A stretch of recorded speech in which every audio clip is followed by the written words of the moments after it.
This presentation is going to go through some of the data we've collected over the last sort of 4 or 5 years with our girls footballers at Teesside Sport Regional Talent Club, and sort of go through some of the practical applications and the lessons we've learned from this data. So first of all, looking at kind of women's and girls football, there's the match demands are well known at the elite level, less so at junior levels, but there's a clear need for aerobic and anaerobic development,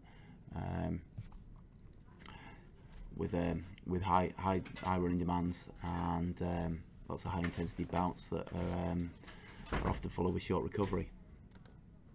So we've used the Yoyo intermittent recovery test because at the time it seemed the best test to assess football specific fitness. It's been associated with match high intensity running in female players, and it holds discriminate validity, i.e. can look at difference between males and females, juniors and seniors, etc.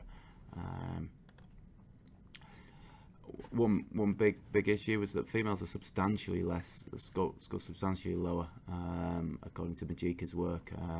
The males sort of 97 to 153%, and we might want to expect sort of 10% differences between males and females generally across athletic disciplines. So they're substantially lower. We didn't know how appropriate the test was for girls less than 17 years of age, though, either. But nevertheless, it was to us the best available option at the time. So we monitored that over 4 years, 86 players, and we've got 459 observations. Our monitoring, part of our general fitness testing, done kind of pre and post pre-season, mid-season, and then at the end of the season. So we've used mixed linear modelling to assess the data and publish this data.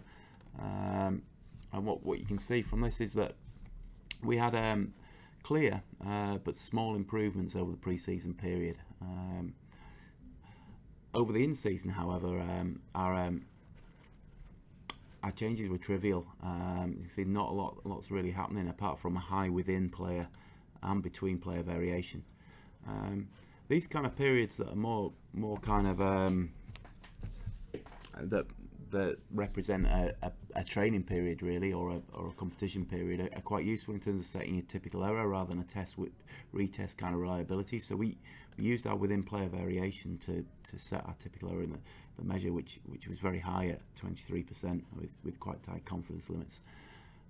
So there's a lot of noise going on here within these data that we need to be aware of when we're assessing athletes.